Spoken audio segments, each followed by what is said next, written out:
Hello, everybody. This is Joshua Hatton with One Nation Under Whisky podcast. I'm joined today, and I'm joined as always by my good friend, my business partner, the wonderful, the swanky, Mr. Jason Johnston Yellen. Thank you. Did you like swanky? I did. I like that a lot. I don't know how honest or truthful it is, but it's the word that came to mind. The swanky, the foppish, Oh, the dastardly. I shouldn't have I think used that's the how S. these normally go. Sorry. It's the S in swanky that I meant to get rid of. So, Jason, I don't know if you were able to see it in my video, but I think the listeners may have heard it in the recording, but I just re-uncorked, I should say. I knew I could smell something around here. I just uncorked my single cask nation Mackmyra 13-year-old 2008 distillate, all 13 years in virgin oak. I just did that just to drink to prepare us for the interview that we're going to be presenting to our listeners in just a bit. It was a lovely description. It was an accurate description. It was only missing one word. Oh, shit. What was it? What did I miss? Unreleased. Oh, yes. It is unreleased. That's right. This Mackmyra, it has hit the States, but we haven't put it on sale yet. That is correct. We have not. Yeah. We're still, as of the drop date of this episode, we're still about a couple of weeks away. Okay. About. Yeah. Okay. Exactly 15 days away as this episode drops. So listen, part of the reason that I poured this is I've got new things going on in my life, and I needed whiskey to talk about this. Just recently, my 15-year-old turned 16 years old, and on the day she turned 16, she got her driver's permit, her learner's permit. Oi. Yeah, exactly. You need drink for that. As a parent, are you allowed to drink in the passenger seat when your 16-year-old is learning to drive? Oh, I think it's compulsory. I think you're meant to do it. Yeah, it's encouraged. If the police officer sees you not drinking, they pull you over and put a drink in your hand. I think that's how that works. Sir, this is not safe. Please take this flask. Wow. I thought I was seeing a few extra grey hairs in the Hatton mop there. So here's the thing, and it's funny, right? So I had been... Hopefully no police are listening to this podcast. But I had been... Especially not if they're on duty. Exactly. I'd been quietly teaching her to drive, right? Taking her in parking lots and then driving around in, like industrial parks on the weekends, right? When no one's working, there's no cars going through there. So it's as safe as you're going to get. And then somewhat recently we started doing a little road driving. Again, this is before her permit. I'm a terrible passenger on the best of days. You had me at person. Did I say person? I said passenger. Did I say person? Yeah. I'm a terrible passenger. Okay, I'll accept that. Oh, I did mean passenger. So, no, you said passenger. Oh, I did. Oh, in my head, I auto-filled with person. Oh, right. Jokes are funny when they're explained. Yeah. Little peek behind the curtain there. Now I get it all. Anyway, and it's. As we're getting to stop signs, I'm like grabbing the handle. I'm putting my feet up on the dashboard. And then the other day, Haida took her out driving. And she came home. She says, so Mom took me out driving. Then this was the legal part. She legally had her permit. And she said, she wasn't grabbing the handle. Her legs weren't up on the dashboard. She wasn't clutching her pearls. Like none of that. She only screamed once. Please, Joshua, you have to tell Delma that I have had the misfortune of spending many an hour driving you around mostly Scotland, but occasionally in the yeah, US. yeah. And you can let her know you are arguably the world's worst passenger. You scream, you do grab. Yeah. We've got you on wax screaming. You do. Just because I was overtaking a handful of cars, on our way to Campbelltown. It's a Madonna. So it's tough. It's tough being a driver in a car with you. So, which is funny because Delma and I have both been in the same number of car accidents, and your number, I think, is considerably higher than mine and Delma's. Well, none of which were my fault. Not pictured. Jason sipping his tea. Yeah, listen, at the same time, however, you didn't get your license until you were like 40 years old or something. How old were you when you got your license? I have far more drive time under my belt. As soon as you started that sentence, I was asking myself, what number is he going to pull out of here to make it humorous?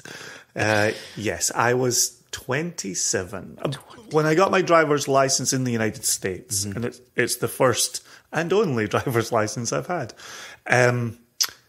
I was 17 when I received a bunch of lessons for my 17th birthday. So for listeners in the UK, at 17 is when you even start being a learner. Okay. So obviously here in the US, you just need to be 13.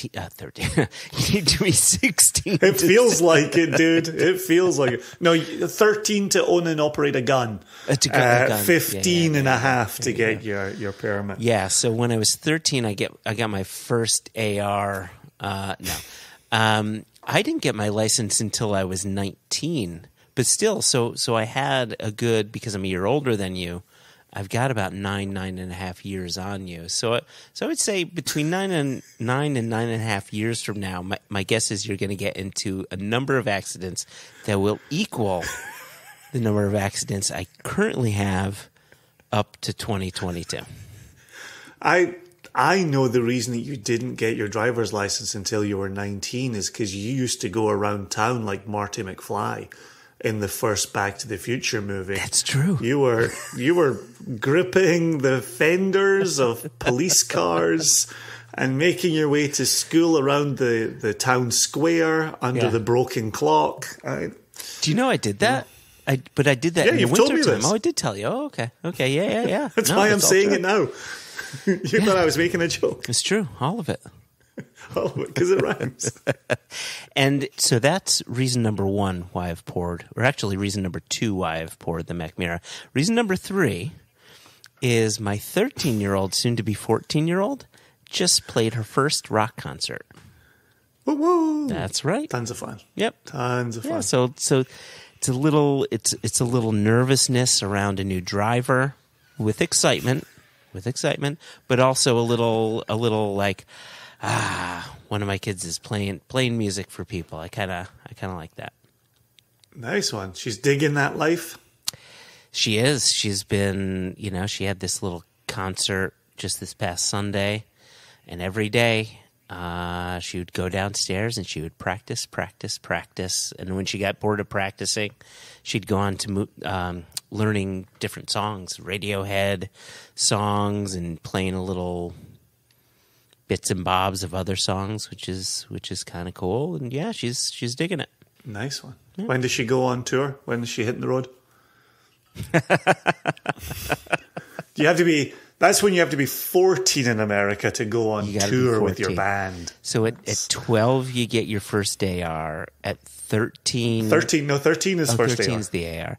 At 14 you tour. At 15 you OD on something. Right? Hopefully ice cream. Yeah, you OD on ice cream. And then at 16 you get your license. And then at 18 you go to college. Nothing happens when you're 17. So wait a second here. So you're busy saying in Connecticut you get your learner's permit at 16. At 16, yeah. Here in Virginia, so long as you pass the written test, you can get your learner's permit at 15 and a half. You can't even take that test until you turn 16.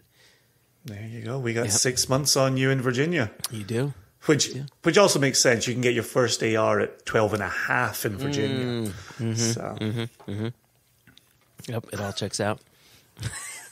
That part about the driver's permit is true. I really do mean that part. So there's a thing, right? For a global audience that we're lucky to have with One Nation Under Whiskey.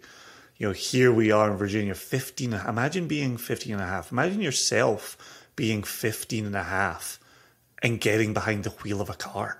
Just going out. Yes, your parent has to be there. Yeah. You're not allowed to ride with your friends in the car, but you can be 15 and a half for Connecticut, 16 for Scotland, England, Wales. Some might say the UK, 17, unless it's changed in my absence, right? Oh, gosh. Interesting. So, yeah, but while we have the 16-year-old, number for driving, our drinking number is different. We're at 21. Is Scotland, is the UK still at 16 for beer and wine and 18 for hard liquor? Or is it 18 for beer and wine? 18 for going out by yourself. Yeah. It's still, if you're with your mom and dad. Yeah, it's 14 if you want to drink. It certainly was 14 if you wanted to have wine with a meal. The food is important. Okay. It's 14 to have wine with a meal. It certainly used to be. I don't know if that's changed. Wow. And then, I started drinking at pints at 15 in pubs with your parents. With family. And you would just have pints with your family at 15 years of age. Yeah. It's like it was horrible. I didn't enjoy it. It doesn't matter if you enjoyed it or not. The fact is you could legally have done that. No, you couldn't. No. Oh. Pints is not legal at 15. No matter who's buying. That's still 18. Oh, okay. So wine is with family at 14. Oh, that's interesting. At a meal. Because wine has more alcohol in it than beer does. You get a smaller portion of it. You can dilute that down easier. It is my guessing. Okay. God knows what's happened, right? If you told me the United Kingdom was going to remove itself from the European Union, I would not have imagined such a thing. So to be out of the country for 20 plus years, who knows what's happened to drinking laws? But certainly, when I was that age, hundreds of years ago, you could get away with that. We're not bloody French, right? No 14-year-old in Scotland was drinking a glass of wine with dinner with their family. That's never happening, which is probably why it was on the books. Oh my gosh, I want a shirt that just says "We're not bloody French." They've been making that shirt for a long time, Greg Swartz actually. So Greg Swartz and I were talking the other day, and he started saying, "Look," he was telling me a story about one of his uncles. And that is Greg from the Water of Life film, by the way, for our listeners' benefit. Sure, I didn't want to give it a foie edition, but you are correct. That is exactly who he is. Yes. And Super Bowl commercial director. Yeah, there you go. Greg Swartz. So, I was just talking to Greg the other day, and he's telling me this story about his uncle, and he starts telling me about this T-shirt, and he says, "I've looked for it in Scotland many times. I was just a young kid, but I remember it so well." Oh my gosh. And he goes on, and he goes on to say, "It was a Haggis Basher T-shirt." And I said, "Greg, I owned the exact same T-shirt. I know exactly which T-shirt you're talking about." It had like a ragged, stereotypical Scottish Highlander, right? A la Willie from The Simpsons, groundskeeper Willie from The Simpsons, right? Yeah. Shaggy beard, shaggy hair, wearing a T-shirt himself, and in a kilt, of course, with a club, like a Captain Caveman club. And it's got him like mid-whack. You don't see any haggis, right? The famed animal, the haggis, right? Yeah. With the shorter front legs and longer back legs for running up hills. you don't see a haggis about to be annihilated, but you see this kind of almost like Yosemite Sam when he used to fire his guns, and he had that kind of motion to him, to his body. Yeah. That's a similar motion that the haggis basher was in. And I said to him, yeah, it would probably been about 1980, 1982. I would have been 6 or 8. And he said, that's the exact time period that I got the T-shirt from my uncle.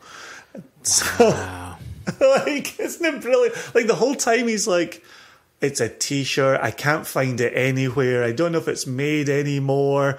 And I'm thinking in the back of my head, like, I hope he says haggis basher. I hope he says haggis basher. And he said haggis basher.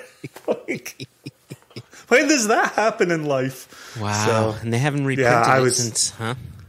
To your knowledge. They haven't. Yeah. They haven't. Right? To our knowledge, to mine and Greg's, he's gone looking for it. I think about it often as well. It's just such a striking little T-shirt. So there you go. So I told him next time I see my mum, I'm going to go through the albums, which are up in the attic, and see if I can find any images of myself in it. I'm almost certain there are none. And going up into the attic fills me with dread. So I'll probably never do it. But it's out there. It's out there in the world.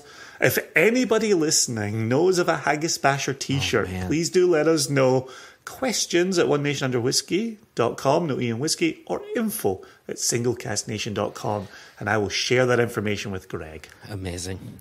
So listen, let's move beyond this, and let's prepare ourselves. And I have been preparing myself with sip after sip of this Mackmyra to have a conversation. Well, it's not our conversation. It's our very own Jess, who's done her first. This is her first field interview with her first solo. Yeah, right. First solo effort with Richard from Mackmyra. Indeed. And so we started to. I think I mentioned this a couple of episodes ago. But back when we were getting excited about season 6 of the Padcost, one of the things I was certainly excited about, and I know you chimed in too, was Jess getting to record some straight up solo interviews. Yep. And we've now made it to, I don't know what today's episode is. What's today's episode? Sure. 12? Yes. 13? No, I don't know. 18? Sure. 36. Hut, hike. So we have made it to episode 14 because we checked beforehand. Yes. We're knowledgeable. And wink. And finally in 14. Now we only have 26 episodes per season, so we've made it to the second half before we've queued up a solo Jess. However, earlier in the season we did have me and Jess talking with Ian McAllister at Glen Scotia. Indeed. So we have had a little bit of Jess on the interviewing side. So yeah, it's exciting to listen to a solo interview, right? Like even when you and I separate and we're in this stage, right? I interviewed the author Karen Abbott alone. You interviewed... Yeah, Madhu Khanna from Indri. Madhu Khanna. I was blanking on the second name. Madhu Khanna from Indri. And now we have Richard Mckneand, Mackmyra area sales manager for UK South. I dropped a note to Jess and said, what's the formal? Because obviously we needed it for today's masthead. Sure. But... what's the formal? You and I always guddle through what people do, right? Works for, is associated with, is known for. And so I thought, well, with. Good cahoots is very good. And so given that Jess went it alone and we haven't spent a second talking to Richard here, I wanted us to be able to say area sales manager for UK South.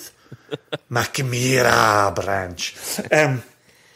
And the other thing I do want to say before we jump off into this interview is Richard long before we queued up an interview, long before we started talking Mackmyra casks for Single Cask Nation. Long-time listener of the Padcost. I love it. Did nominate us as a must-listen in the Unfiltered magazine of the SMWS. Right. And so that was very kind of him to go to bat on behalf of us as well. Thank you, Richard. So getting him an episode, getting a chat with Jess. Obviously, Jess has been instrumental in the acquisition of the Mackmyra. As she talks about in the interview, Jess has been to the distillery. You and I have seen photographs and pawed the screen saying, please, can we be there? Please. But we don't get to go everywhere, Joshua. Nope. No matter how much we want to. Well, I think this interview is about to get us as close to Mackmyra, at least in 2022, as we'll get. Maybe there's hope for 2023 in a Mackmyra visit. Yeah, well, we always hope. Without hope, we have nothing, Joshua. I couldn't have said it better.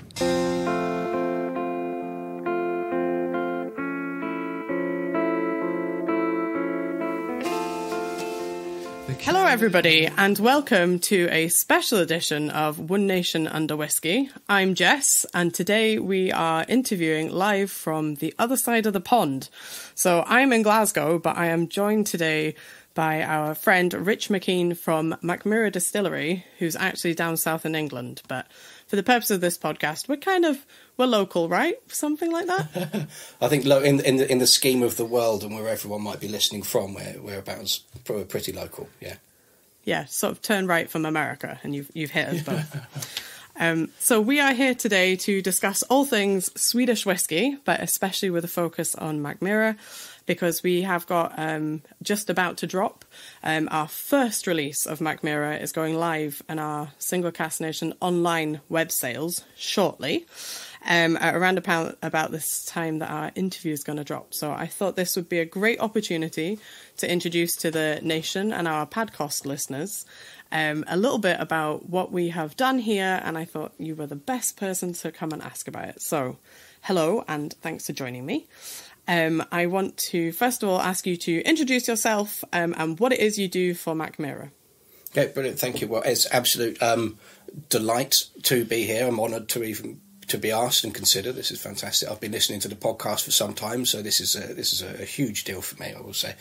Richard Mckneand, Rich Mckneand. I started with Mackmyra in February of 2020. I've been working trying to get a job in the whisky industry for a couple of years up to that point, and finally managed to do it. And then 3 weeks later, lockdown kicked in, and I spent a year doing virtual tastings and things like that. So I started as a brand ambassador 2.5 years ago. My title now is area sales manager for the UK. So I look after for the UK South. So anything south of Nottingham, I look after. But we've got a very small team in the UK, so we're all chipping in and doing different bits of stuff all the time, so lots of ambassador work still, and training and whatever else we go and do. So I think that's about as much of it in a nutshell as I could do. It's we have very similar stories, you and I, because when I started for Single Cask Nation, we then went not quite as quickly as you did, but pretty hard into lockdown after. So both you and I feel we've done a great job traveling the world from our sofas and various virtual events, which is, I don't know, a little bit frustrating, but travel's coming back now, so we'll see. Maybe you and I will end up in UK South. I love that description. As if the UK has like a hard line. Mentally it does, as a proud Yorkshire woman. Everything south of Yorkshire is the South, but I'm so glad that you've more or less confirmed that with your division of the UK too. Well, we have something similar from where I am in Reading, just out to the west of London. Anything north of Watford is everyone always says is the north. So these people in the middle have got no one fighting over them, and it's a shame because there's some wonderful places there. So. Classic no man's land. But today we're going to have a little look at Sweden. So you and I have got quite I'm going to say a little bit of responsibility in bringing Mackmyra into the Single Cask Nation family. It's not a very hidden secret that I have a lot of love for the Nordics, so I'm very excited to be the person who added our first Nordic whiskey to the collection. And as we haven't really got a lot of experience with Mackmyra, especially in the US, we're going to have a little wander through. I thought you could maybe introduce Mackmyra, where it comes from. I know there's a kind of nice opening story to this, and then we'll have a little look at some whiskey. How does that work? Sounds good to me. Yeah, where would you like me to start? Let's go for the beginning. I love a beginning story. So take us from the beginning of Mackmyra, because it's sort of almost the beginning of Swedish whiskey, isn't it?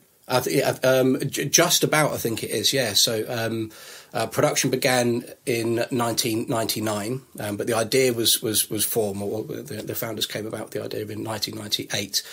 We've got 8 founding members, all been friends at university in Stockholm, studying various disciplines of engineering, and to keep in contact and touch with one another after leaving. They would go on an annual skiing trip together. And a good number of years into these trips that they had, one fateful year, everybody happened to bring along in 98 bottles of whiskey. It was an unplanned thing, but everybody did it. And at some point, I always imagine, no one's ever confirmed, but in a tipsy or drunken sauna, somebody said, why is nobody making whiskey in Sweden? As you probably well know, actually, I know you spend a lot of time there, there's a huge appetite and a massive amount of enthusiasm for whiskey in Sweden. And I believe, if it's not the highest number of whiskey clubs per capita, it's up there with the very highest of them. So there's a big demand for whiskey there, but no one had been making it. I believe there was a short-lived distillery sometime in the 60s that was making a grain whiskey, and from what I've heard, I've never come across it or tried it. It was, it was a reason perhaps why it didn't last a great deal of time. But yeah, no one had attempted making it since. Everything was being imported in from, mostly Scotland, I assume. And so somebody said, why is nobody making it? Let's do it. So they set about going to do it. They went to the Swedish government and started applying for things and licensing and permission to do it. Buying alcohol in Sweden, if you're buying it by the bottle, is quite a difficult thing to do. You have to go to Systembolaget, the government monopoly stores and things. So they thought it was going to be a bit of an uphill battle or struggle to get a distillery off the ground, but the government thought it was such a fantastic idea that they sort of fast-tracked everything, so it moved a bit more smoothly than it might have. A few of them went over to Scotland to visit some distilleries, because none of our founders were brewers, distillers. They were just enthusiasts, and so needed to go and learn how to make it. And a lot of people in the industry are very happy to help and advise, and especially back then, because there's probably fewer people going around asking for help at the time. So they had a bit of help there, so December 1999, just in time to have established 1999 on all of our marketing forevermore, and always look that little bit older. They managed to get the first spirit off the still. The still that they began using and used for the first few years was a tiny little 100-litre handmade still that our founders welded and built together themselves, based on a smaller scaled down sort of copy of something that they'd found at a Swedish agricultural museum, this big still that was there. And so this tiny little thing, and if anybody at home, if you give it a Google and have a look, this sort of clunky looking still that you can see on some of our logos and things here and there, you can see it. And a 30-litre cup, so a tiny thing, so it would take 6 or 7 runs to actually be able to fill a 200-litre cask. It took a long time to do anything. So to 1999, there was in a small pilot distillery, and then a series, 1 or 2 sort of garden sheds of the founders, basically, where they moved from one place to the next, I always assumed, because neighbours were complaining about the smell or the noise or whatever it might have been. And then 2002 moved into the Bruks distillery, which is where the village of Mackmyra actually is. So it's not just a name that sounds Scottish, and and that's why we chose it. It's an actual place where one of the founders was from. So about an hour and a half, perhaps 2 hours, I think, north of Stockholm. is a place called Yavla, which is where we're distilling on the outskirts of now. But then 15 minutes west of there is where Mackmyra is. This beautiful little river island, basically, with some stables and some lovely houses and things on. And that was where our first proper distillery was set up. And then, so from 2002 until 2011, 2012, that's where we distilled.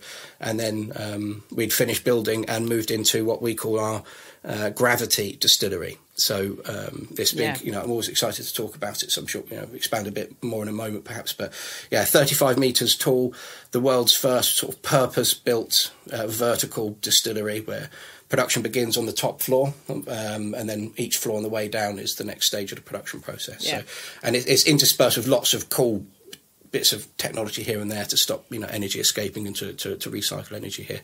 So it's not just gravity that's making it sort of eco-friendly and sustainable.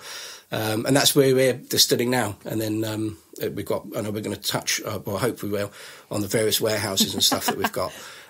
We are. You're getting well ahead of me. I had lots of already. I'm doing a Joshua. I'm typing my notes because otherwise I lose my chain of thought really quickly. But I think we should. You've touched on a couple of things there. So the distillery in its original form and the current form are on the east coast of Sweden. You say, it's kind of 2 and a bit hours north of Stockholm. You get to Gävle, and then the distillery's a bit outside. I was very lucky. I got to go and visit the Gravity Distillery last year. I got shown by Frederick, and it was a fantastic day out. But my journey to the distillery, I was staying in Gävle, so I walked through the forest, which I can highly recommend to anybody who wants to go and make the pilgrimage, as it is, out there. It's a very lovely way. It feels like a very civilized way to start your morning, with a little walk out to the distillery where they've got a restaurant and they do events in the evening. I had a fantastic lunch for those people who like to, add food to their drink. So that's kind of where we're at. So we've arrived at, you can definitely, if you Google and have a look, the original Brooks. It's an old farm, isn't it? The original distillery is a very lovely, as you would imagine, kind of in a Swedish countryside building. And then we've gone something much more modern from 2011 on with the Gravity Distillery, which is something we have discussed in other podcasts, because there's a distillery in Edinburgh that's being proposed with the idea of gravity distilling. And we have also, we've discussed other distilleries too utilising it. So I think it's very cool. In my head, it sort of fits in with this very eco lagom attitude of especially the Swedes, I think, to be able to utilise something. And I guess if you've got 8 engineers as your founders, it doesn't surprise me that you're looking maybe slightly outside a traditional distillery plan. For sure. And ahead of its time too, for, we're talking early days, even with kind of like the regeneration of the Scotch industry. This Mackmyra is kind of fitting in around the same time, this sort of reboom and shake up from the traditional images of whiskey. So that's one of the reasons I find the brand particularly interesting to watch. And the way that it kind of constantly is evolving. You guys are always referencing, this idea of being sort of simultaneously quintessentially Swedish, which is something we're definitely going to get to in a sec, as well as kind of progressive. And I think if anybody has looked at the picture of the Gravity Distillery, that definitely encapsulates progressive in my mind anyway. It's in the middle of this forest. For those of you who are listening to this podcast driving, when you are not driving, or, your hands are busy, go away and have a look at the picture of this distillery, because it's incredible. It's in the forest, and then this huge building rises up out of the middle of it. It's 35 metres tall? Yeah. Huge. Looks like a sort of spaceship has come down in the middle of a forest. It's very, very cool to look at. So perhaps we should introduce to our listeners, dear listeners, what it is that Mackmyra is doing, because you're not strictly following how we make whiskey here in Scotland. There is definitely every corner has a little Swedish twist. So I think maybe we should kind of cover from the ground up, but that doesn't work in a gravity distillery, so maybe we should start at the top down, just while we're flipping things up. I don't know how that transposes to our Australian listeners. Is that still top, in, out, left, right? So one of the things that I like to talk about, and our listeners always ask questions. I've got a whole stack of little things here that people have said to me, ask this question, ask. So we're looking at kind of ingredients that are all local. That's right, yeah. We've got natural water that's nearby. I remember Fred pointing it all out as we went around the distillery where things had come from. He's like leaning out the top of the tower being like, this is, where the barleys are coming from here. We're drawing our water source here. Is that part of why the Gravity Distillery is where it is because of sourcing materials? In part, yeah. I think when we started, all of the barley came from within 40 or 50 miles. I think as we've scaled up, all of the barley is all Swedish and it comes from only Swedish farms, but it is a bit further afield now as well. But the water would have played a factor in it. So it's the same water source where we are now as for where we were at the Brooks Distillery. So I think from the I'm sorry, any Swedes. Pronunciations, by the way, I'll just say as a caveat that hopefully will run through for the rest of this interview. Some of my pronunciations are well practiced, and I think I'm not too bad at them. And others, I've never really had to say the words too often, so I'm going to say them how I say them, and hope that people can one day forgive me. But the Valbursen hills, or the springs, is where we get our water from. So it's the same water source basically from the Brooks Distillery to the Gravity Distillery. Okay, that's also. I'm definitely not. I'm not laying any claims to my pronunciations being any better. But you and I are going to do them convincingly, and therefore that makes us the authority on this. Until I get chased with pitchforks out of Sweden for my Duolingo does not teach you how to do barley terms. It doesn't teach you how to do towns. So, for example, I know that some of the barley comes from a town called Enköping, which I think is actually how you pronounce that. Yeah. It's absolutely not how it looks written down. So, to all of our... we should maybe do little pronunciation guides. We'll put those on the labels, like, a little breakdown of phonetics of it. Well, I'll think about that. One of the things that I found particularly interesting while we're talking about ingredients, anybody who has seen my Instagram, although not recently, knows that I'm a pretty avid baker. I love baking. And one of the things that I think is really interesting about Mackmyra is you guys... The yeast, because we like to get down and nerdy in this Padcost. The yeast that you guys use is Kronjest, which I think is how you say that. That is the brand that is made in Sweden and is used more famously in my house for cinnamon buns and cardamom buns and baking. And when I went to the distillery, Fred showed me the fridge where the yeast lives, and it is genuinely still 1 kilo blocks of the same yeast I use in my kitchen that you guys are using for your whiskey, which I think is really interesting. Is there a reasoning behind that? Yeah, or do you just really like 1 kilo cinnamon buns? The size I couldn't speak to, but the choice of yeast is there's a very simple answer to it, and that is it. It's the only Swedish yeast that I think is the only Swedish yeast. So there might be a different one now that's perhaps come along in the last 20 years or so, but when we started in '99, one of the three founding principles was Swedishness. They didn't want to be just another sort of Scottish style whiskey that happened to be made in another country. They wanted everything, given that we were the first, they wanted to be as Swedish as possible, not necessarily to set a precedent that others would have to follow, but first through the door they wanted to be as Swedish as they possibly could. And one of the ways of doing that, and there are various ways, but one of the key ways is and easy ways is making all of your ingredients only be Swedish. And the only yeast they could choose from at the time was Kronjest yeast, and so that was all they could choose, basically. So and as it's a baker's yeast, it's used for making sweetbreads and pastries and things. So when you make your cinnamon rolls, cinnamon buns, that's the sort of thing that they would use it for in Sweden. So I think it's two uses in Sweden are making pastries and us making whiskey. I'm not sure. Whiskey too. Yeah. To me, this sounds like a perfect marriage. I have, no complaints here. It also means that when I write tasting notes of Swedish whiskey, but especially when I'm writing tasting notes for Mackmyra, I always get this kind of like really sweet yeasty flavour that I think is prevalent in the actual whiskey itself. But I always sort of like check myself. Is it just because I'm thinking about seeing that fridge and I'm thinking about making cinnamon buns? But I'm convinced it is there. So we'll let the nation members and purchasers of the bottles make their own decision.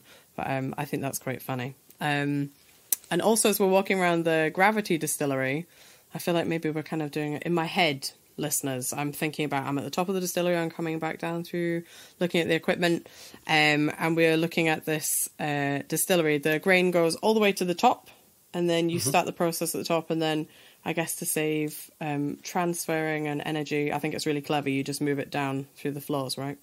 Yeah, they're simple as that. So we've got two big 40-ton silos out the back, grain elevator in the middle that brings things up. So one silo will be filled with peated malt and malted barley, and then the other will be what we call elegant, so unpeated. So I think floors 6 and 7 is where sort of cleaning and sieving happens, and then milling, then mashing, all going down one floor at a time.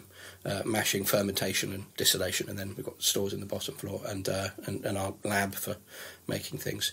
So we use gravity to let things fall from one floor to the next, or at least for the most part, rather than using energy and pumping things from one room to the next in a traditional horizontal fashion.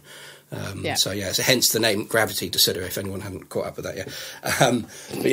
Falling from one floor to the next, I think, and there are a number of different distilleries around that have used and continue to use gravity in various parts of their process, but this is the first one that was sort of purpose built to do that as one of the main aspects of the distillery. And it's definitely interesting because you mentioned it there, kind of. Traditional distilleries, we work, left to right, or we work through a series of different buildings, which in a forest, in theory, you would definitely have floor space for. So I guess that's part of the eco values of conserving energy, where you can go up rather than out in terms of buildings. I think it's very clever. And so what about equipment inside our very spaceship Gravity Distillery? Do we have equipment that our regular Padcost listeners are going to recognise inside here? Yeah, so everything is made, we're making, it's single malt whiskey the way it has to be made. We follow all the rules to that. I know you mentioned at the beginning there's some things where we can do things a little bit differently and put sort of Swedish twists on, and that is the case. But the main functions that have to be followed and methods that have to be followed to make a single malt whiskey, we still do. So it's very traditional looking things, except most of our stuff is sort of stainless steel, so the fermentation tanks are mash tun and everything. So there wouldn't and we do tours. It's open to the public. People can come and do tours whenever they please. As long as we're open that particular day. But anyone that wants to go over and have a look, no one would be looking around and going, "Oh, this looks, very alien to me." It would look like a normal distillery, except you're going, downstairs between each floor rather than across. So it wouldn't look alien to anyone going in. Yeah, okay. I just wanted to clarify that in case, as we're talking about these kind of very futuristic, people are moving away from their idea of what a traditionally Scottish distillery would look like. We do have some futuristic things in there, because it's a very modern distillery, and it was only built 10, 11 years ago now. And our founders, being engineers, they really wanted to have something that could be like as much sort of technology in there as possible. But we've got where you need somebody, for example, at the spirit safe and doing the cuts. There's humans there. There's people there doing that. But we've got some parts where for the mashing, for example, where obviously there's a lot of heat generated there and left over. That heat is captured in a closed circuit water system that we have, and then stored and can either go off to heat the offices or to perhaps help the stills heat up. So we capture heat that's generated in all sorts of different places and then store it in these big. So one of the things that people walking around the distillery on a tour would see would be these sort of like blue, almost sort of stand-up radiators around, sort of here and there, like 3 or 4 on here and 2 or 3 there. Those are the conversion units, I guess, for taking the heat and then storing it off in this, as I mentioned, this closed circuit water system. Yeah, and the stills, are they... I'm just, ticking off my nerd spec sheet. Are these Scottish Forsyth stills, or were they... Yes. Yeah, very happy to say, because Forsyth, if you can say you've got Forsyth stills, it feels very good. So we had Forsyth stills put in at the Brooks distillery, and they are still there now. Incidentally, that distillery was mothballed in 2011 when we moved into the Gravity distillery, and reopened in 2017 where we started making our gin there. So in the Gravity distillery, 2 Forsyth stills, 10,000 litre wash and an 8,000 litre spirit.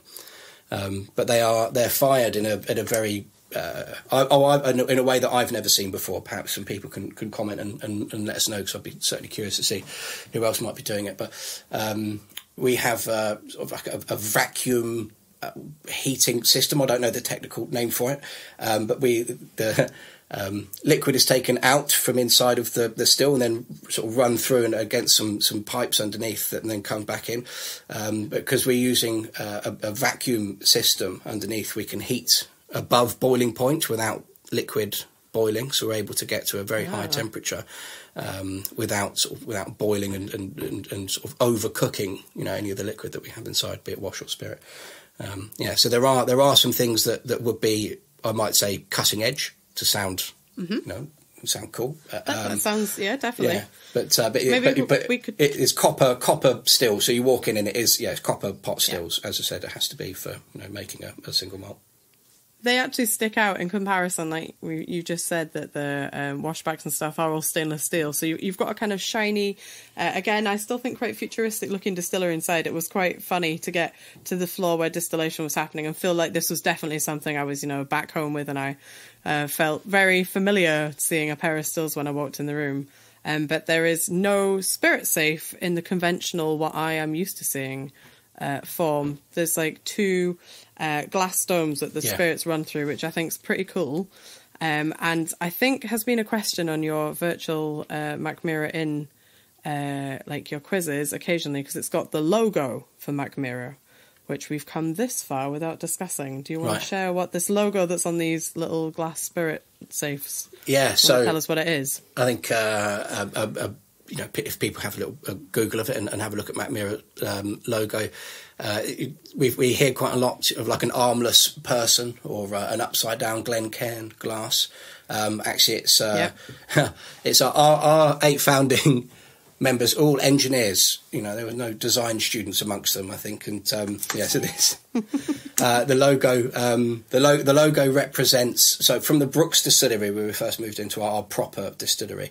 It's a very old building. It used to be a mill and an ironworks and lots of other things, and it has what is effectively a very old school cable tie to keep roofing joints together. So like a little loop, a little circular loop, and then a sort of a leathery string, if it basically would go through it.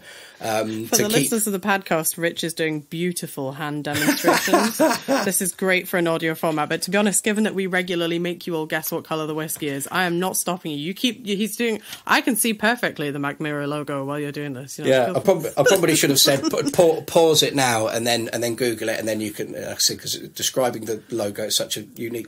Odd thing.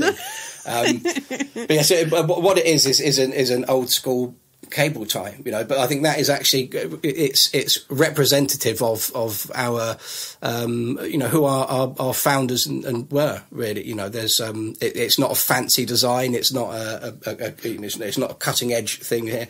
It's very much back to basics and a functional thing, and that's what our founders were very much that way inclined. I like it. I definitely think for those of you who are still not able to look this up, I think it looks like either a snowman who's had his stick arms removed, or I like the idea of an upside down Glencairn. I enjoy listening to what people's interpretations of the logo is. I think it's a fun game to play. So well, we used to. So if I may just quick, we used to play games of that when we were doing virtual shows during lockdown and things as well, which I think was what you're remembering there, and do it on tastings and stuff, and see if anyone can guess this, put it in the comments, and we'll send you a T-shirt or something. And no one ever guessed, because who on earth could? So we kept all the T-shirts for ourselves. I think that's a testament to the fact that lockdown wasn't long enough. You guys didn't have enough infinite shows. Somebody would have got there eventually, I'm sure, in an infinite level. We have obviously now distilled our spirit. So everything is kind of recognisable, give or take a little bit. We've got some lovely Swedish twists here. So we have Swedish yeast. We've got local barley. I'm going to come back to peat because I think that merits its own thought. And so we're going to fill it into casks. So I think possibly outside of Sweden, maybe not so much, but within Sweden and the UK, you're very well known for filling into a variety of casks, including Swedish oak. but also predominantly very cute little 30-litre casks. Am I right in saying that's kind of how you guys maybe came to people's attention, was these slightly smaller casks? I think so, yeah. It happened very early for us. I mentioned earlier that, with this 100-litre still, we took a 30-litre cut. So it took a good number of distillations and runs to be able to actually fill a 200-litre barrel up. So quite early on, we decided let's just make 30-litre casks. I'm sure that they probably existed somewhere before, but from what I've heard, our founders had never sort of come across them or seen them. So we started having those made to specification for us, just so that we could just fill one cask at a time. And and to this date, it's actually now become a huge part of our business. So in Sweden, especially, already the reserve cask program that we have, where people can choose, what spirit type they like, what type of cask, and which warehouse they want to have it go into, and then fill it, put a plaque on there with their name, and then have it bottled whenever they're ready for it. And I think it has that put us on the map, definitely in Sweden for sure, which is probably the most important market for a Swedish distillery. It's a huge part of the business there, and we do quite a lot of them in the UK and in places like Germany and things as well now. But it's a massive part in Sweden. And then things like Swedish oak. That was when we started. We wanted everything to be as Swedish as possible, as I mentioned. So all of the ingredients are Swedish: the barley, the yeast, the water.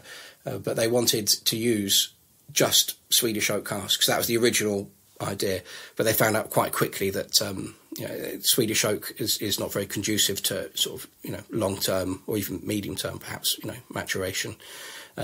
Individual casks can be different, of course, but it's such a powerful wood, and we leave it out now for 2 seasons to dry, so it's not put into a kiln to be ready. Yeah. It's left out in the elements, and even then, that the rain still doesn't flush out all of the the heavy notes and the tannins and things to it.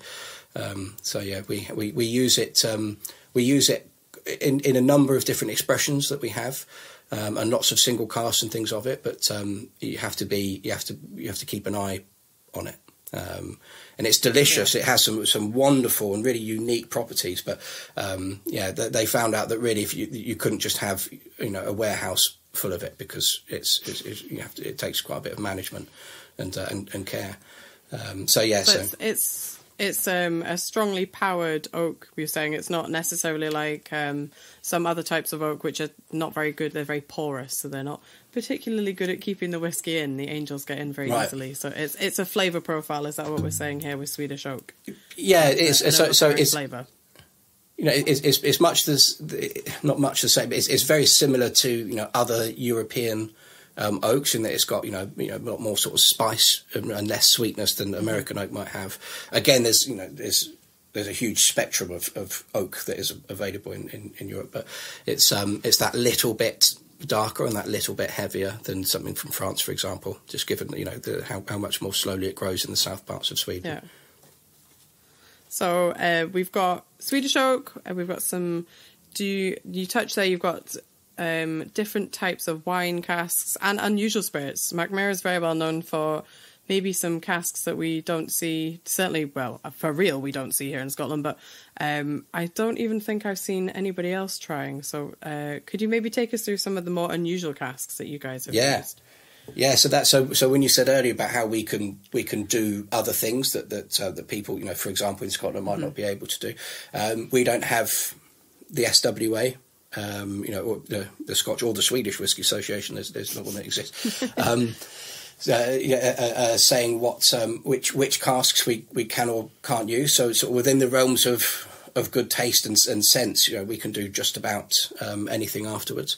After we've created our new make spirit, the way that it has to be made, sort of the gloves are off almost for casks that we use. So one of the other ways of getting Swedishness into what we do, instead of just using Swedish ingredients, is using traditional Swedish wine casks. So Björksav, birch sap wine casks we use. A very popular birch sap wine, be very popular in Sweden and the Nordic countries. Jakt wine, which is hunting wine. which is a mixture of lingonberry and blueberry wine.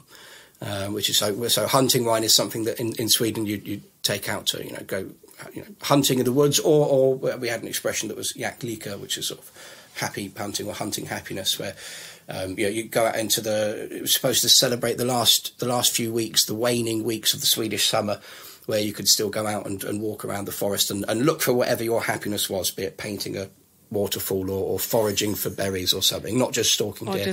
Or just drinking whiskey in a forest. Or just drinking. That makes me happy too. The jaktliga is delicious. That kind of it's really good, yeah. It's sweet without being too much like drinking liquid jam. I really enjoyed the kind of like the nice balance between the whiskey that I think something we always talk about is when you have lots of different casks or finishes, you still want to be able to taste the whiskey that's in there. To me, a successful whiskey has that nice balance between the whiskey and the wood interacting in a way that doesn't mean it's screaming one or the other. And we really enjoyed drinking the jaktliga. It disappeared pretty quickly here. So it was, nice and fruity. I couldn't agree more about just speaking, as a whiskey fan, not a Mackmyra man now, but I want to be able to taste the spirit character. I want to be able to taste the distillery in there. Otherwise, what's the point? And that jaktliga and björksav that I mentioned then were part of our seasonal range, which come out twice a year, and we're attuned to the prevailing season, be it a summery springtime one or a wintry one. And the idea was that you would have the spirit character was supposed to be there, present in all of them, but then showcased in slightly different ways with these weird and wonderful casks and things. So the vast majority of the whiskey we've got maturing away is in ex-bourbon, as it is, for most people out there. But we do have a huge number of I'll say it again, weird and wonderful casks. So we've had mulled wine. Obviously, mulled wine is, at least when I think about the Scandinavian countries, this perpetual Christmas. It's Christmas all the time, I think. So, mulled wine is a big thing. So from Saturnus, which is quite a well-liked Swedish mulled wine producer. I should mention as well that the jaktliga and I'm trying to think of some of the other weird and wonderfuls, but we get them from a local enough sort of Swedish natural wine producer called Grytatan. So we get the wines from them and then season our casks with them, because most of these wines wouldn't often be put into casks. Yeah. So we take like that mulled wine, traditionally not aged. Exactly, yeah. So we get that mulled wine from Saturnus and then we season our own casks with it to make something Swedish. At the end, so Swedish ingredients, and then also a Swedish twist on things at the tail end, and then something that isn't Swedish, I suppose, in its origin, but in terms of appetites, green tea. So Denmark, Norway, Sweden, Finland, love a bit of tea. And green teas and things. There's a big market for there as well. So we had one recently, and we do have some single casks of it now still knocking around, of grønt te, which was green tea. Where we had the expression that we released had 4 different green teas in there, and green tea is something obviously that never goes anywhere near a cask. No. We took 4 different green teas, and to be able to saturate that and season that into our own casks, we made a concoction of we took Oloroso, some Swedish neutral grain spirit made with Swedish grains, and then the green teas and individual and put that as a mixture together, rather than just, if you put the green tea into just neutral spirit, it would have decimated and ruined it. So instead of watering that spirit down with water, as probably would have been like the straightforward way of doing it, we thought more flavour and more fun could be had by using Oloroso to do it. So we took the green tea Oloroso concoctions, put that into our casks to season them, took that out, and then put some our spirit in, and ended up with a really sort of peppery, green, appley sweetness. Some white pepper and stuff to it. I think the expression. It was a really, really, really beautiful whiskey, and that came out probably 4 weeks after I started. And one of the things I liked about Mackmyra before I joined the company was like the innovative side and doing things that I hadn't seen other companies do before, and that they might have wanted to, but sort of hamstrung somewhat to, their marketing being around and their brand being around tradition and heritage and things. And I saw Mackmyra as these upstarts that were doing all sorts of different stuff, and I thought it was really cool. But then the green tea came out just after I started, and I thought, is that a step too far, perhaps? But then tried it, and it was absolutely delicious. So one of my first ever shifts were sort of co-hosting a tasting at this bar in London, and we had five of our whiskies come out, and then we brought out a little sample secretly of the green tea and said, please don't share it and on social media or anything, but what do we think of this? And then that was voted the favourite by I think about 3/4 of the people in the room. So it must have been good. So then I love any tasting that I'm at where somebody brings something out and says, here's a little sneak preview, or please don't tell anybody you've had this, is my favourite. Ultimately, is going to be definitely the most interesting whiskey in the room. I'm convinced about 80% of the time. As soon as you caveat it with shh, don't tell anybody, that instantly you've got every single whiskey nerd in the room's attention, poised to be like, this is a sneak into the future, which is always fun to do. But yeah, I think you're absolutely right. This idea of having the freedom to explore what the effect that Swedish flavours can impact in the spirit as it's maturing is pretty exciting, I think, as a brand to, I imagine, in your position to try, but also it's exciting for me as a consumer to see what you guys are going to come up with next. But you've brought me to a very good point, which is about the maturation of these. So we've got our exciting casks. Mackmyra have a variety of different warehouses all over the place, not just in Sweden. You have warehouses in France and Germany as well, I think. Yes. The main maturation is done in the Bodø mine, which I didn't get chance to see when I was there in October, because it's not quite where the distillery is. But even the idea of maturing in a mine is pretty out there, I think. I know there are now a couple of other distilleries who are experimenting with mines. There's Bifrost up in Norway who are aging in above the Arctic's line in NATO bunkers, I think. But I think the Bodø mine was originally a mine and then it grew mushrooms. Did I read that right? You got mushrooms and whiskey? I think there's a few years in between some of the changes, but yeah, that is effectively right. It was an iron ore mine in the 19th century, shut down for a time again, then reopened up in the early part of the 20th century, shut down again, and then I think sometime in the 70s, I think perhaps it was then opened, or the top left, so it goes a good 450 metres deep. Wow. But we're 50 metres down where we are in all the rooms that we use, and it was those rooms that we're growing mushrooms for Swedish supermarkets and things, because good environment to do it. So it's been a couple of different things over the years, and then we moved in 2005 or 2006. I think we went down there and started maturing stuff. These huge cavernous rooms. It's a shame you didn't get to see, but come out again and see us, and I'll make sure we can get something sorted out for you. But it is spectacular, and you drive up to the side of this small mountain where the main entrance down into it is, and it's just this sort of James Bond-esque villain's lair looking entrance, and really difficult to see from any other angle other than dead on when you get up to it. And it's I've walked down and driven down into it, and it's a good, I don't know, 10 or 12 minute walk down to where the everything's maturing, and then a good 15-20 minute walk up. There's a big steep big hill up. Yeah, I've got like some sort of James Bond visage of it, going to see it with all these casks. Definitely sounds like it should be something out of a Bond movie, this kind of below surface storage. I've seen the pictures, certainly make it look like an impressive place to keep your casks while they slumber away, as we would say. And it's quite a unique place to have casks maturing. If you're growing mushrooms, then that obviously must mean it's pretty moist and damp down there. Yes. Which anybody who's been in a warehouse in a distillery will know that the climate in which we mature whiskey is very important, because it makes a difference to the finished product, but it also makes a difference to those little angels who help themselves to our casks.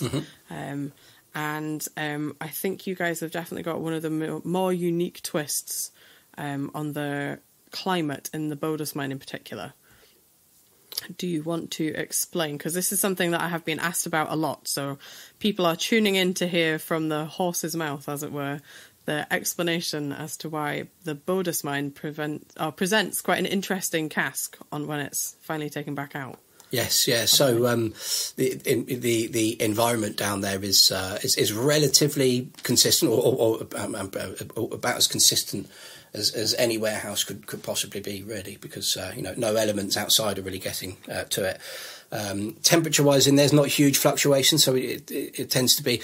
So originally, I thought it was 5 to 7 degrees, but I think it moves a bit wider than that, so it can go down as low as 2 sometimes and up to sort of 9 or 10. So not huge fluctuations in temperature. And the effects that can have on a cask, if you're somewhere, like in Goa, for example, big, yeah. or in the States, of course, in Kentucky, big changes, and atmospheric pressures and things that come with that as well. We don't have as great a deal as that in terms of range, but the humidity is probably plays one of the biggest factors in angel share and some of the stuff that happens inside of the cask. So humidity can be as high as 99% and is often more often than not teetering around 98-99%. Wow. When you have something an atmosphere, and you're maturing in an atmosphere as humid as that, different things happen to the liquid in that cask, or in the cask that are in. So because of the amount of humidity in the air, the water content of the whiskey maturing in that cask doesn't really have any space to escape to, because there's already so much in the air. So we lose ABV a lot more quickly than we would angel share and volume and content. So our ABV comes down, do I want to say incredibly quickly, but compared to any other distillery people to come across, and especially the easiest comparison to make would be to Scotland, because I think it's what most people are familiar with. Perhaps obviously Kentucky and things as well, I appreciate, but and other parts of America. But our humidity means that the ABV just comes rifling straight down. So instead of say an average 12-year-old in Scotland may well still be it could be in the 60s, I suppose, but you would be surprised to see it lower than the mid-high 50s at 12 years old. It definitely, anything lower than 56, 57, it would look like, oh, that's quite a low. Has this been watered down? Is this natural cask strength? So ours, a 12-year-old in a 200-litre barrel would be, could be anywhere in the high 40s. Maybe low 50s, but that would be quite a high thing. So, but and then if you're looking at Virgin American Oak or something like that, where things are a bit more active and stuff anyway, then it's an even a greater or slightly greater loss again. So it's one of the odd things, I suppose, that people would see. They might see a 12-year-old single cask of ours and go, well, why is it? That's obviously been watered down, but no, it's natural cask strength, and it's got the same level of complexity. And I'm as a whiskey fan, I'm saying this, not just a Mackmyra man, but the same levels of complexity that you would expect to have from a higher ABV 12-year-old from somewhere else, and lots of flavours and balance and things still going on. It reads odd, or at least I think it makes people curious. At least, it definitely does, and I think we are going to be asked about that with our 2 bottlings that we have done with you guys. We have one going for, as I mentioned at the top of the show, our online membership in the US, and that has come from a new American oak, and that's the one that's about to be released, and that is 12, 13 years old, and that naturally has come out of the cask at 47.4%. So that, especially our US audience are much more used to seeing and are not afraid of. We've done a Ben Nevis that was in the high 60s. So we're used to seeing cask strength as bottlers who run at cask strength. We're definitely used to seeing higher numbers than that 47. In fact, that's actually remarkably close to the kind of Mackmyra bottling strength of 46.1, which is very common, which I have often wondered, why is it 46.1, not 46 or 47, or is there a science behind it, or do you just like that number? Well, I think the 46, but 46% and lower than 46% ABV, you need to look at chill filtering something. Or at least a brand might consider you can. Sure. Yeah, you can. Yeah. But so I think 46.1 meant that we can all the expressions. I think or 95% of the official releases that we put out can be above that level. We don't have to chill filter, and so everything's natural colour. I think we've had one expression in the past, a Motorhead release that we did with Lemmy and the band came over, and we did something special with them that had some colouring added to it, but that's because they were hell bent on making it as dark as possible, and that was virgin American oak with Oloroso finish, and so it had some darkness to it already, but they wanted it that little bit darker. But yeah, 46.1 means that we can have everything, non-chill filter. And the appetite for whiskey in Sweden is probably similar to your fan base and your customers, in that people want it to be uninterfered with and as natural as possible, and that's a huge thing for us. Yeah, it's that's something we talk about a little bit, but obviously fans of the Padcost know that single cask nation, we don't chill filter and add colour, so it's nice to also be working alongside with brands who have similar kind of mindsets as to us. So yeah, that's that low ABV. So for a single cask to be coming out at 47.4, usually it means something unusual has happened during maturation, or you've been incredibly unlucky and had a bit of a greedy angel attacking your casks. And as you mentioned, this one that we have bottled, it was in a 200 litre cask.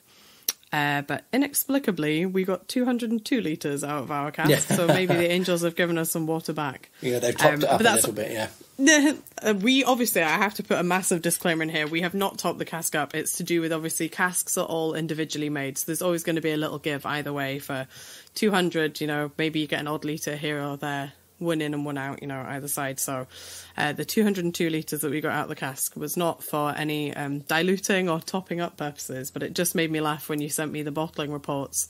I was like, oh, this is going to be a talking point. We've got a low ABV, but a high volume of liquid. This is going to be right up the street of Single Cask Nation fans and Padcost listeners who are going to be excited to hear we've got a bit of a funky cask happening here. So yeah, and that's our new American oak that's going to the US. And then for our our rest of the world markets, we've got an ex-bourbon 200 litre cask, which as the person who gets to pick which goes where, I got the spoils, so I got to pick what I wanted first. So the bourbon, I thought, was a great way to start my side of telling the Mackmyra story. So that one we got a more explainable 195 litres out of that cask. But that's an incredible volume of liquid to be getting out of a cask after 12 or 13 years. Certainly not something I would expect our bottling hall here in Scotland to be telling me when we're pulling out of, Scotch whiskies out of a cask. So that's pretty cool. Something of a point of difference. I should also, at this point, say that the two casks we have picked from Mackmyra are the Elegant style spirit. But Mackmyra make two styles of spirits. So the Elegant is an unpeated, and then we have Rook, which is Swedish for smoke. So that's a smoky whiskey from a nation who are very famous for their love of peat, right? Yes. But maybe we should talk a little bit about the peating, because I know that's something I'm always interested in. I am learning currently about peats around the world. I've been given samples from a very cool distillery that's new to me and learning about peat that's native to them. So let's chat a little bit about Swedish peat. And you've got a pretty unique process when it comes to peating the barley, right? Because that's done with Mackmyra, not with a maltster. No, yeah, we are. I think we're one of. I think it's fewer than 10, but I always hedge my bets or 10. estimates. We'll there. call it 10. You I said think 10. fewer than 12. Yeah. So we'll say. I think we're one of an incredibly small number of distilleries in the world that malt and peat their own barley. So, but we only do that for our peated barley. One of the reasons for that, again, going back to Swedishness and trying to and giving people provenance and understanding and knowledge that this is definitely from the place where it's from. When we started, then I think even to this day, actually, there's nobody in Sweden, any maltsters, peating barley, and we knew because of the appetite for peated whiskey and smoky whiskey in Sweden that we were definitely wanted to do both. So they were in a bit of a pickle because they didn't want to import either a peated barley from overseas or whatever other process they could do. So they decided they would have to do it themselves. So the first ever batch that we did we get the malts that we use for everything else is Viking maltings down near Gothenburg, so on the west coast of Sweden, which is quite a distance from where we are, and our malt got sent down there, or our barley got sent down there, and then our founders went across with a couple of wheelbarrows in a big van and went up and down on these elevators and came down with wheelbarrows full of green malt to then be taken back to the founder's house, or one of the founder's houses, sorry, to then peat our own stuff. And again, if people can't do it immediately, or perhaps, but if you have a look on our website, and you'll be able to see the original peating shed that we made. It was almost like a dog house or a duck kennel, duck house, whichever way around that works. And there's a traditional pagoda-looking roof on the top of it. And so we were making incredibly small amounts of it at the time. But they went to these lengths because they didn't want to import anything in from overseas whatsoever, and they had no other option but to do it themselves. So they had to then learn how to do it. A very well-known distillery in Islay actually gave a lot of pointers and tips on how to do that in the early days. But then they realised that one of the other founding principles, I mentioned the three, were one of the big Swedishes was innovation and sustainability, and it's not a very sustainable way to peat your whiskey by driving back and forth across the country with some wheelbarrows full of malt to do it. So they decided that they would need to start malting barley as well themselves rather than ship it across to Viking, have it come back. So then we built this big sort of rectangular cuboid bin to malt a couple of foot worth of barley at the same time. So they started doing that, but to make things even more, and to use this word yet again, sort of Swedish and put Swedishness in there, we experimented with a few additional ingredients to peat. So the peat that we use is a Swedish peat. It's from the Kadin peat bogs, which is about 40 kilometres, I think, away from the distillery. One of the ingredients that we then ended up deciding to use was dried juniper branches. So no berries, there's no gin anywhere near any of this. It is just juniper branches.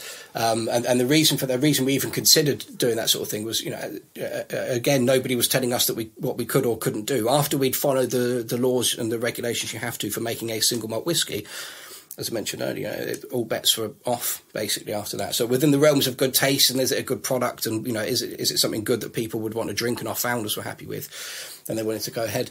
There's thousands and thousands of years of Scandinavian tradition and heritage of adding other ingredients to their fires when curing meat and fish for the long winter seasons to get different flavours into their food, so they're not just eating the same dried meat and plain meat all the time.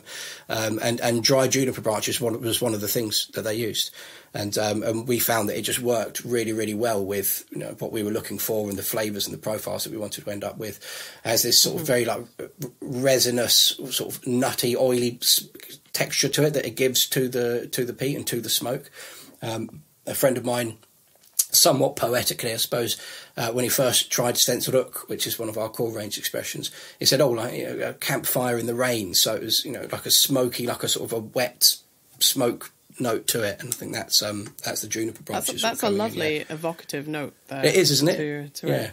I've always given him credit for that. Let's get him on some tasting note panels. Let's get him right in that. Yeah. And I think the other thing that's interesting when you're talking about sustainability, when we've got to our peat, because I know there's a lot of talk at the moment about whether or not peat is a sustainable product to be using in the whiskey industry. Certainly I've seen a lot of contentious arguments for and against, but the addition, this juniper that you're adding into it, you guys are not going out and savaging local juniper bushes and cutting them all down. They're a byproduct, are they not, that are brought to you by the company who clear the power lines? Yeah, did I read that right? Yeah, so if people haven't seen Sweden from above ever at all, you've got where the power lines run between these very rural areas, as you might be able to imagine, sort of quite sparsely populated, the northern parts of Sweden especially. The power lines need to run through huge swathes of forest, so when they're built, someone's gone through them and effectively made, a dual carriageway or almost a motorway size clearing through the forests for these power lines to be able to run through and not have trees leaning into them. And every so often the power company needs to go and cut down anything that's started to grow underneath. And juniper bushes grows all over Sweden. So every so often or regularly, they'll go and chop these down and then, come and drop them off to us as an offering, and I'm sure they're well looked after. But so we're not going out and hacking things down because we're it's stuff that needs to come down anyway, basically, and then it's gifted to us. It's definitely an interesting prospect. I've never really heard of anybody who is adding things into the peating. I'm sure the listeners can write into questions at onenationunderwhiskey.com. I've only ever heard of me on one this. other. I've heard of one other. If you're interested to know. Oh yes, please. Stauning of Denmark. I believe that they add. Oh, Denmark. Yeah, they add heather into theirs as well. So so they're doing their own, and that will be I assume, or I think hopefully it's safe to assume that'll be local heather to wherever their distillery and things is. So, but that's we're the only two that I've ever heard of doing it. And I think for me it's a really interesting thing because I've got all sorts of whiskies on the shelf behind me, and I like drinking lots of different stuff and trying different things. And when I first learned about Mackmyra, Svenska Rook was one of the first ones I ever tried at a whiskey festival a year or two before I started, and I just thought it was a fascinating and really interesting thing, and it's something different and it's something out there, and we're not turning the game up on its head by doing anything. This isn't crazy mad stuff that's happening. It's just something a little bit of different point of difference. I think you used the phrase earlier, and I think that's exciting. And I think as we look at Mackmyra, I think our nation members definitely will want to explore that kind of thing. But you'll have to hold your horses. We're starting with the Elegant, which is the traditionally unpeated. I like the idea of a spirit being called Elegant. That sort of pleases me. It's it adds a bit of class to it. So that's our two ones that I think I'm really excited to see go out into the wilds and hit the shelves. And like I say, the first one will be our online release for the membership in the US, or I always add a little tiny asterisk here, people who have access to a US address and a nice friend will sign for your parcels. Because I get a lot of people complaining this time with the pond, being like, we want this bottling. So if you've got a nice friend in America, you should, keep looking after your nice friends. So yes, I think this has been really nice. I feel like we've painted a lovely picture of our first entry into Swedish whiskey. I want to ask you though, I'm putting my Jason hat on here. I feel like I want to ask you, what's got you excited for the future with Mackmyra? What do you see? Where are we going next with some more crazy casks maybe, or experimentation? Well, so we've got. I feel like you guys have ticked all the big boxes. We've got a gravity distiller, we have underground mines to mature whiskey, and we've got an incredible collection of casks for maturation. What's next in the Mystic Meg Bowl? What is next? I mean, we've mentioned the seasonal range that we had, and I'm speaking about it in past tense there because the last release came out in spring summer just gone. That's being replaced with hasn't been given a name per se yet, the next range, but the next whiskey we've got coming out in a few weeks is going to be natural cask strength rather than 46.1% ABV. So that's quite exciting for me to be able to go and talk to people about, because cask strength, you guys, your fan base is all cask strength, or at least if you can get it, it's good, and much the same for me. So not having to talk about the ABV being lower perhaps and more typical is going to be fun for me to do that. So it's still, but even at natural cask strength, it's 47.1, 47.4, I think it is coming out. So around about what we've got here too. Basically, exactly. And port cask finish that one's going to be, which is we've had some really, really good port cask whiskey before, and this one's going to be exactly the same. I think I haven't tried it yet because it's only just arrived in the country. You've got to wait a couple of weeks for duty stamping, and then I'll have a go. But I'm excited for that. There's talk afoot about doing something a new warehouse as well, but I think that might have to be the extent of what I can say. I think for now. You're going to leave us hanging with that. Yeah. It's going to be a... Okay, part I like two, that. dot. Yeah. But come back later. Oh, that sounds very exciting, and it sounds like you guys will continue being innovative in the way you are presenting and working with your whiskies, which is something we always like to keep an eye on. Well, if I may, actually, there just to give people a little something. I mean, you know, yes, a new warehouse being pondered or planned.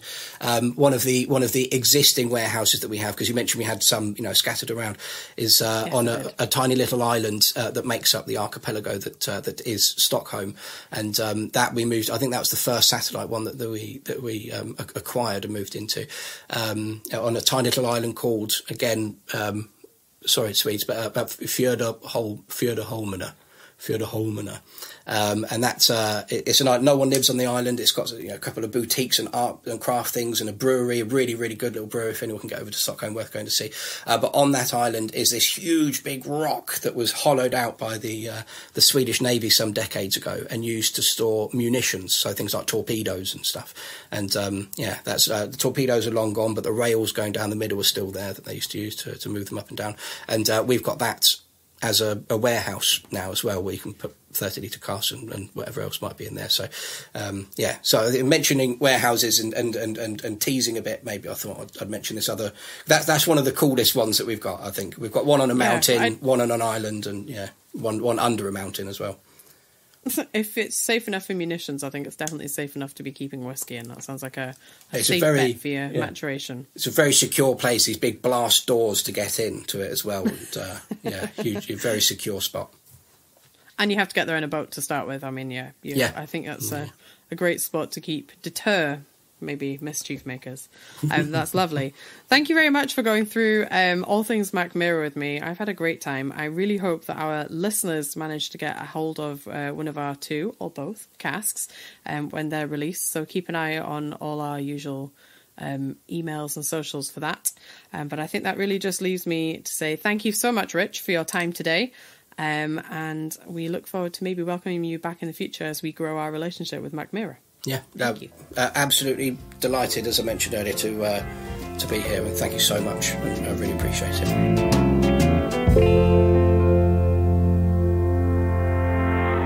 Congratulations to Jess on her first solo interview. Indeed. That was very successful, very, very successful.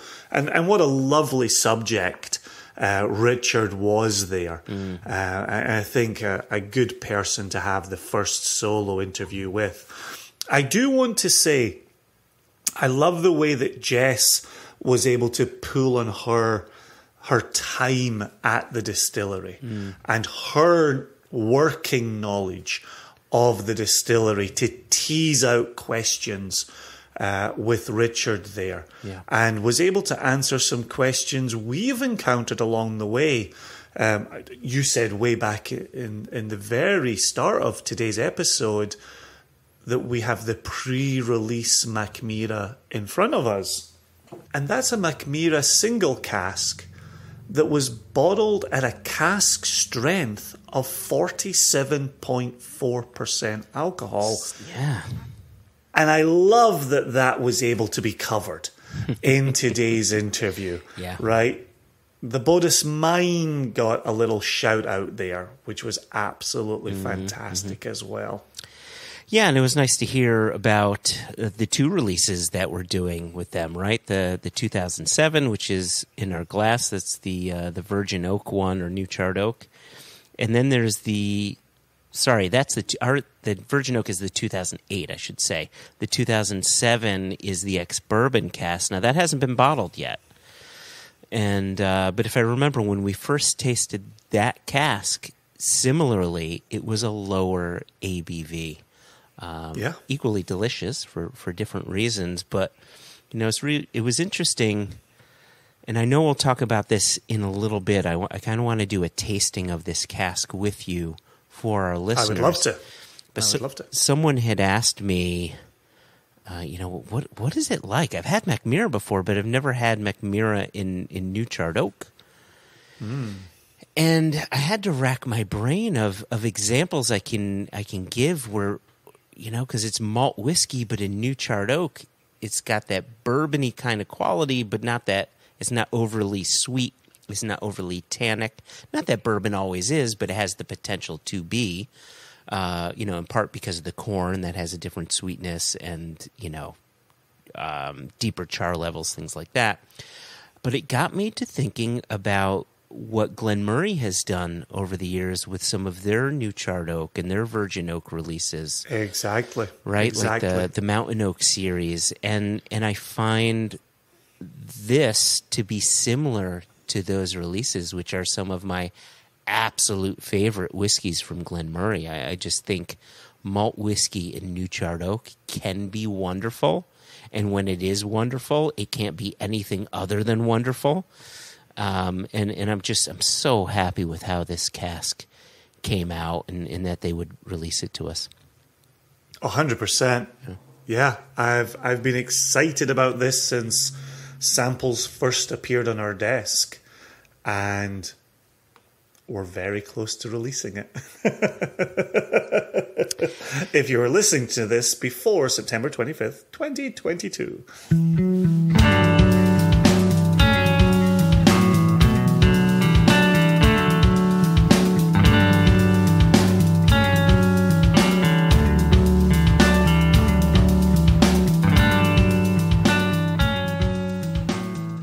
So listen, before we go on to the tasting of this Mackmyra, I know which again is unreleased, and we'll talk about that maybe in the news section a little bit.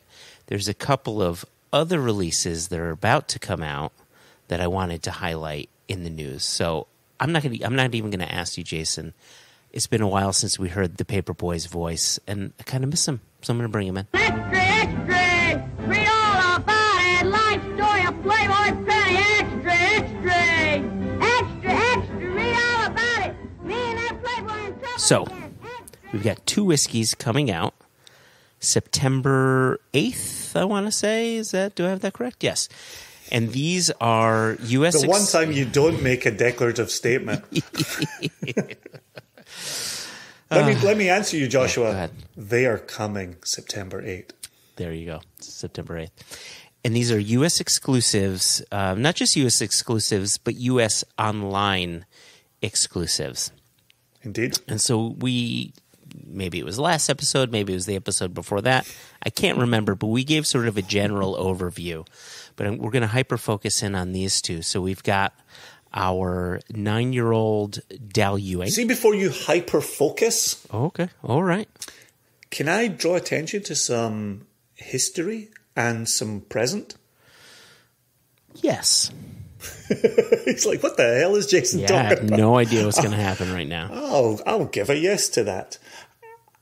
Towards the end of August, we released 2 M&H casks, one ex-Isla, one ex-Bourbon. Ex-Isla, about half the outturn of the ex-Bourbon. True.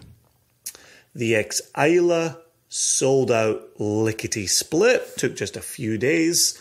The ex-Bourbon, because of the larger outturn there, we're proud to say we still have sitting on our website. So if you're in the US and you want to partake in an M&H ex-Bourbon single cask for $95, it is sitting on our website. I love being able to say that, Joshua. We made a point of getting to this point where we have enough releases and enough sizes that we can keep pleasing people and not just be one and done on any given release day. Yeah, no, that's a good point. You know, some people talk about the idea of its feast or famine, and we've never had anything beyond. I shouldn't say we never had, but in recent history, it's been a release comes and it goes within minutes, within a couple hours, within a day, and we're straight back to famine, and there really is no feast. We're now at the feast part, where it's not just 50, 60 bottles of this M&H left, but we still have some of our Beanley rum, and we still have some of our Torridon, blended whiskey, and our Sheriff Muir blended whiskey, and so on. So check it out, singlecastnation.com, whether it's the M&H or some of the others. And we have that $15 flat rate shipping. So you get 1 bottle or 6 bottles, it's going to be the same rate. We definitely talked about that last episode. So with that in mind, can I bring us to the present? You're taking us to the future. Oh, I'm taking us to the future. What's the present, Jason? Is it Jacob Present Marley? Bottles are available for sale on our website. List them out, Jason. I only listed some out. Sheriff Muir, Bam. Beanley, Bingo bango. Virginia Distillery Company, Whoop whoop. Black Button, Hey now. M&H ex-bourbon. Nailed it. Thank you. Beauty. Mic drop. I'm glad it's on an arm here, or I would have dropped it. Can I go into Christmas Future now? Please. Okay. So Christmas Future involves our 9-year-old Daluane that spent a bit over 8 years in first fill bourbon and was accidentally put into a first fill sherry cask. And people keep on asking, how does one accidentally do that? And I said, oh, it's just easy. You put Jason in charge of filling out spreadsheets. He'll make that happen any day, every day. I tell you, 10 years, and I haven't made that mistake. 1 year of having a re-racking program, and I've gone ahead and made that mistake. You shag one cheek. It's so, yeah. Oh gosh, I could say words here. You know how we tell people, like, if you look at various whiskey people's social media, it looks so wonderful and it's so much to envy. And then you hear our podcast and we talk about, oh, we were excited when the Mackmyra samples came in and we selected casks. And then we tell people the vast majority of our job is spreadsheet based. And I spend so many hours of so many weekdays knee deep in spreadsheets. Mistakes are inevitable. I've just never made a mistake that's taken a first fill bourbon matured Daluane and finished it in a first fill sherry hogshead. The good news is it was delicious as first fill bourbon. It was absolutely cracking. We would have bottled it. And here's something I want to say really quickly about that. You know, usually, not always, but usually finishing is done to fix an issue, right? Not necessarily that it's a bad whiskey, but it's a whiskey that needs a bit more dimension to it, you know, so it becomes a bit more expressive. And that's usually Says the why man in the company that's just adopted a re-racking program in the last year. But my point is, you can put whiskey into a cask for finishing. It's not guaranteed that the finishing is going to do good things. We've got a couple of casks in our inventory right now that's been sitting in sherry that we are not happy with at all. So we're just playing the waiting game to see when it turns around. So my point is, this could have been a really, really bad mistake, but it started off in first fill bourbon delicious, and then 11 months later or 10 months later, whatever the amount was, in first fill sherry made it deliciouser than I it think even it made was. it delicious in a different way. Like it brought those dark fruits to bear upon first fill bourbon deliciousness, right? And so I think it added a chapter to the story rather than rewriting the book. There you go. So is this a chapter to a story? Is this, you know, Fellowship of the Ring becomes Two Towers? It's definitely not Matrix becomes Matrix Revolutions. No. No. Or talk about ruining a good thing. Raiders of the Lost Ark becomes Temple of Doom. No. No. You know what this is? Right. This is A New Hope becomes Empire Strikes Back. That's what it is, Jason. Anyway. Declarative statement. Very declarative. So the other whiskey, and by the way, that Daluane, what's the price on that one, Jason? $105. $105. Solid price. And how many bottles on that? 240. Beauty. And then the other whiskey that will be released alongside of that will be the first Paul John. Oh, Before you move away from this, okay. could I read the truncated tasting note? Please do. Thank you. Warm, rich, and nutty, with toffee, fruitcake, and drying oak notes. A slam dunk of a dram for the sherried whiskey lovers among us. Sorry for all the clinging and clanging. Just those truncated notes got me a bit excited. So I kind of my legs started shaking like a dog's leg shakes when it wants its when you're scratching its butt. What I love about this truncated label note is that invariably we have the number kind of 35 words to play around with in the space that's available on the label. And sometimes that comes down a wee bit, a word or two. Sometimes it goes up a word or two. This label note is 25 words. And it goes to show that when you say what you came here to say, you get done. You just finish. Don't keep going. Just be done. 25 words. Boom. Slam dunk of a dram.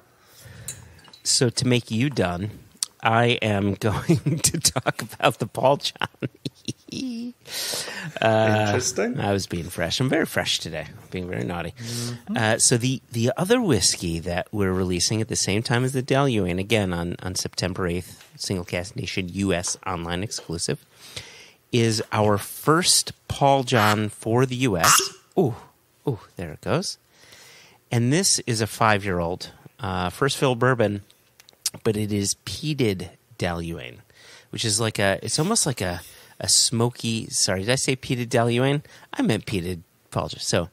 So it's a peated Paul John, which makes it almost like it's like a smoked oatmeal cookie for me, Jason. Oatmeal raisin cookie. Yeah. Oh, yeah. You need the raisins there, but it's that cinnamon, right? And it's that sweet brown sugar and oatmeal, and the sort of deeper sweetness of the raisins coming through. So this one, again, 5 years old, 56.7% alcohol, and this is an Indian whiskey, so therefore the angel share is quite high. And so after 5 years, there was only 160 bottles remaining, which is not a lot. And one of the reasons I grabbed the bottle is I got excited. You were reading the truncated tasting notes for the Deluane, so I said, you know what? I'm going to read the truncated tasting notes for the Paul John. But then when I look at the label, it says, and rightly so, this is one of our Spirit of Collaboration bottlings. So this is where we worked directly with the distillery to partner on these bottlings. So there are no truncated tasting notes to talk about. But yeah, I think a peated oatmeal raisin cookie is all you need to know. Yeah, the presentation of the grain is remarkable. Yeah. Really, Yeah. It's a really wild. And then you get some of those tropical fruit notes kind of coming in and out and roundabout. The peat isn't overwhelming. It's certainly there. I think it's complementary. Yeah, and it's not Isla peat, right? So it's not doing any that's of what that. I was just about to say. Yeah. So it's none of that It's coastal a framing. stuff. Yeah, it's a framing, more wood forward smoke. Yeah. So It's cracking, really cracking. This one's going to be 145. So Correct. A bit more expensive than the Deluane. We understand that completely, but hey, if you look around, Paul John single casks are around the same price, and the fact, if not more, and the fact of the matter is, dealing with logistics from India to Scotland to the U.S. with air freighting in and global logistics, things just cost money these days, and so we were pretty happy to get our price right around where Paul John is doing their own single cast within the U.S. So there you go. You got any other bits of news to add, or can we move on to the tasting of our Mackmyra? I would tease, as Jess did in the interview, that we have a Mackmyra coming down the line for ROW, the rest of the world market. and we are working on that next release for the ROW, the rest of the world. And as we've mentioned previously, it's worth reiterating, Canada is bringing in a host of cases in anticipation for OND, the end of the year buying period. And so if you're one of our Canadian listeners, and I know there's many of you out there, you've got some product coming to market very shortly. Oh, it's so exciting being in Canada again.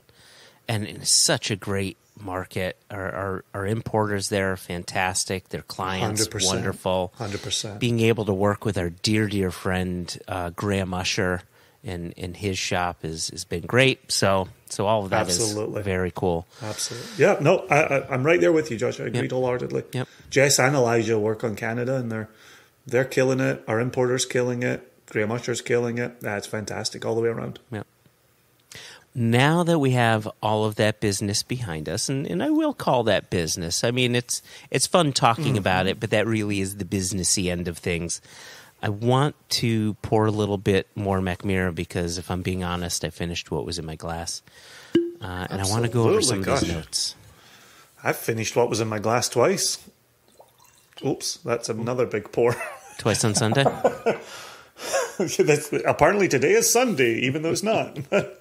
Oof, yeah, that's a good pour. I got lots of notes to share on that one. So I would suggest we keep this portion of the tasting a little shorter because we're going to be coming out with a tasting video that'll be a bit more in depth. But I just want to kind of tease everybody on this, if you wouldn't mind, Jason. Just as you mentioned, keeping this a little shorter than we might normally would, our last episode featured a blind tasting by us where, I don't like to toot our own horn, but I think we did quite well. I'm not going to go too deep into spoiler mode here for any listener who hasn't heard it yet and they're maybe working their way backwards. But we got a text. I got a text from Seabass. Yep. Okay. I just haven't read it Seabass, yet. Now I'll read it. Right?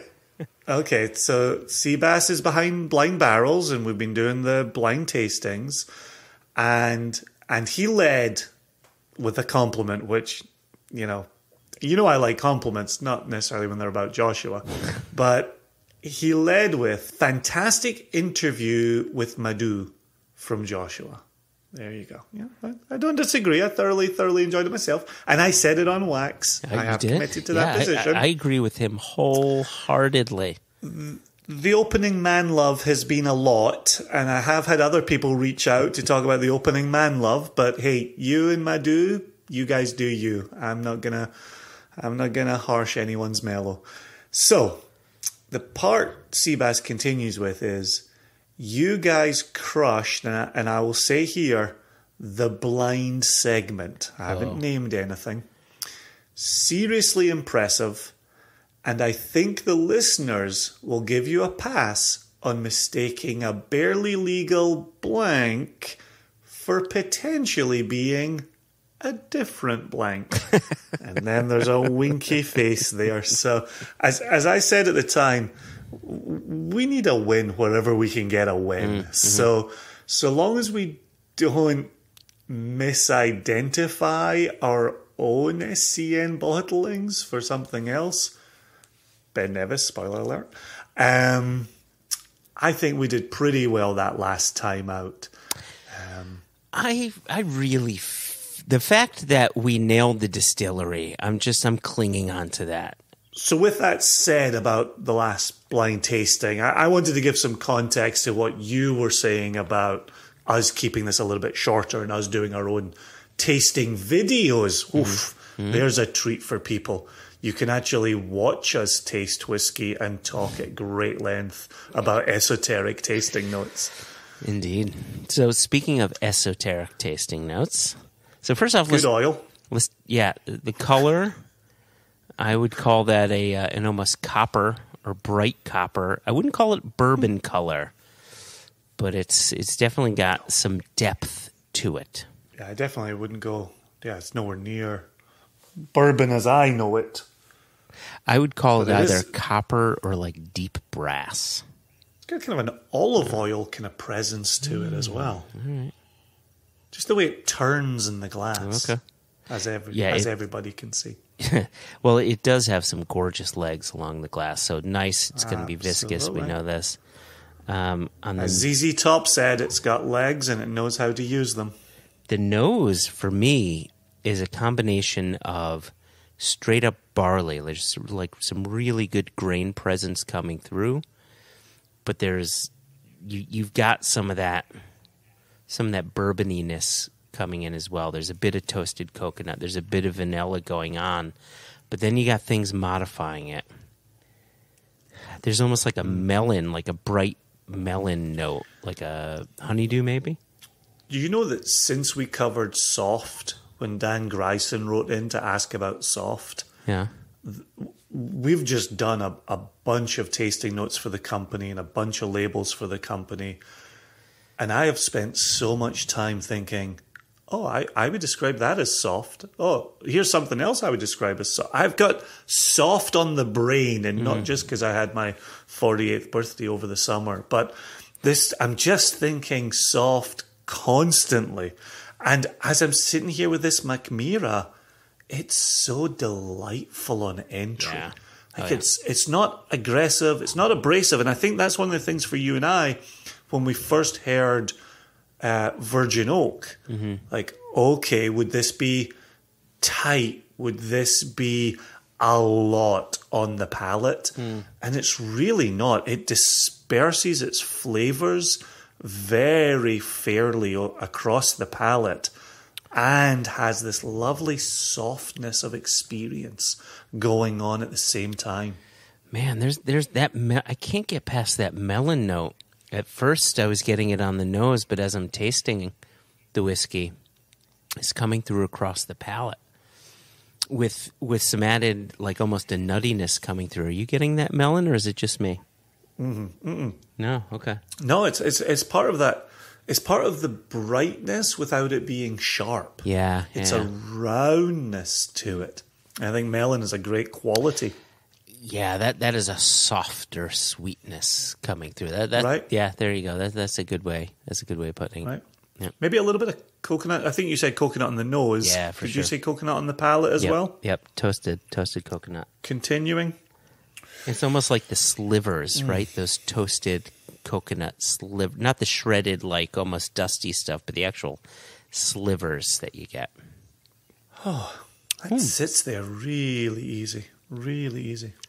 There's a real honeyed quality coming through too, as it sort of transitions from the palate to the finish.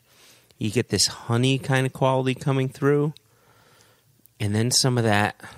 And I'm kind of reminded of our Paul John here, but some of those baking spices coming through.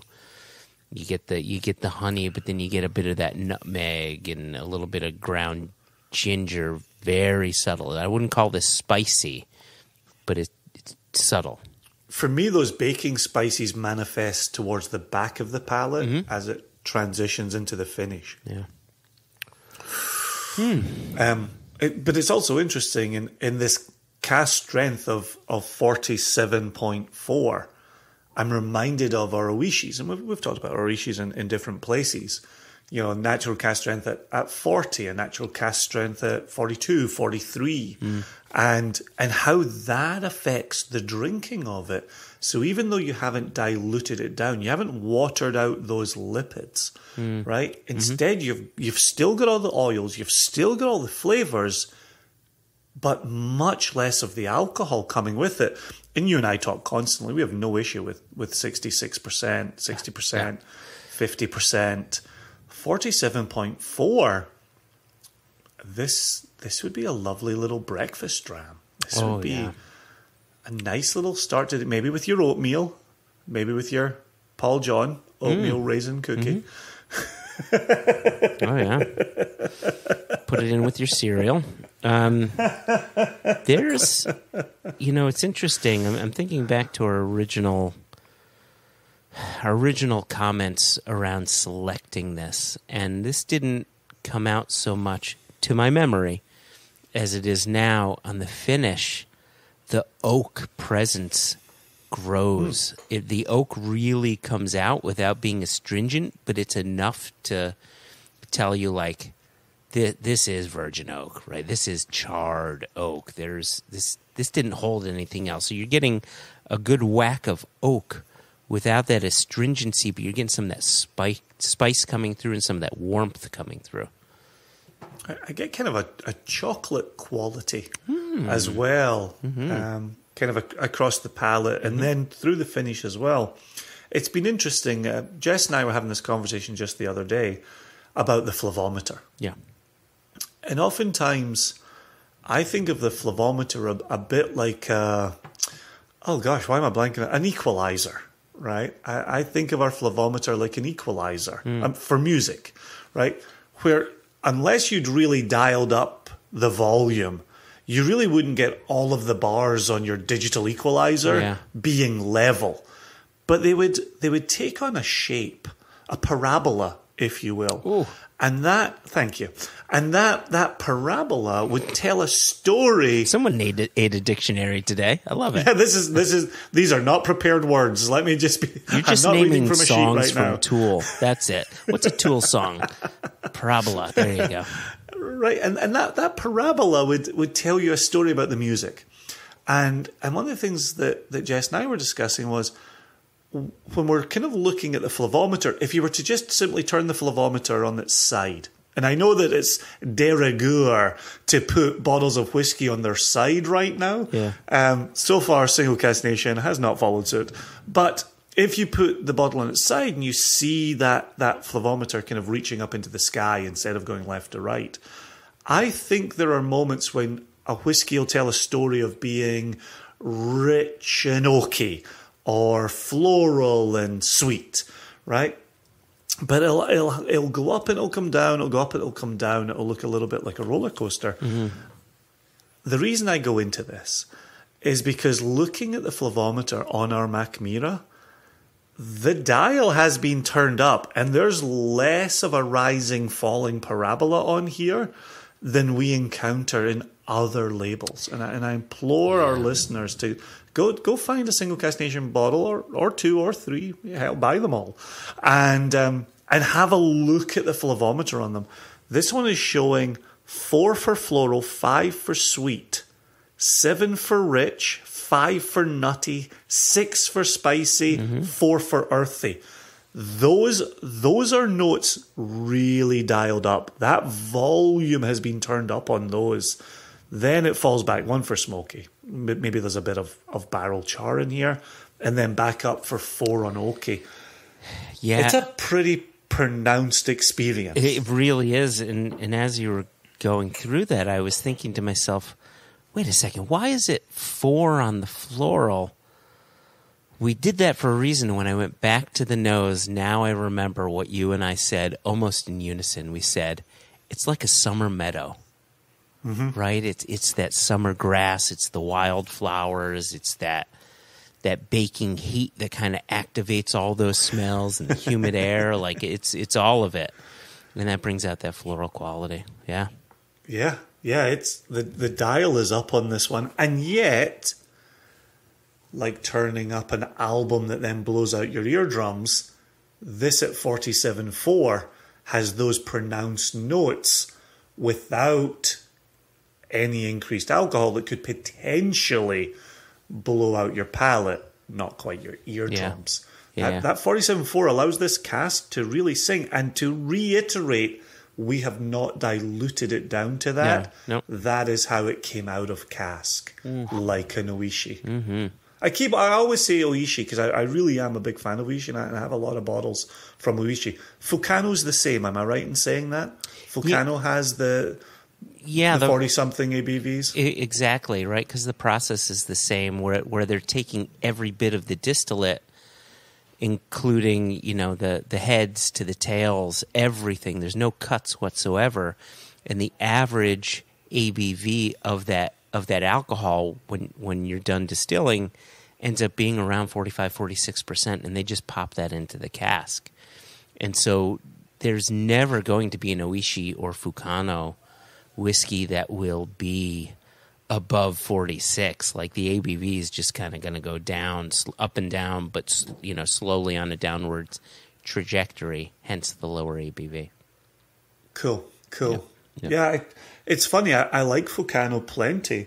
I don't own nearly as much Fukano as I do Oishi, and then Oishi is the one that I return to and always reference. And that totally makes sense because Oishi focuses on the ex-brandy casks and ex-sherry casks, and then they do other things, right? Ex-Isla, port, etc., where Fukano tends to focus on new charred oak or ex-Fukano casks, sometimes red wine, and your palate doesn't always go towards that. You like the ex-sherry, you like the ex-brandy, you like the Isla casks, etc. So it makes sense.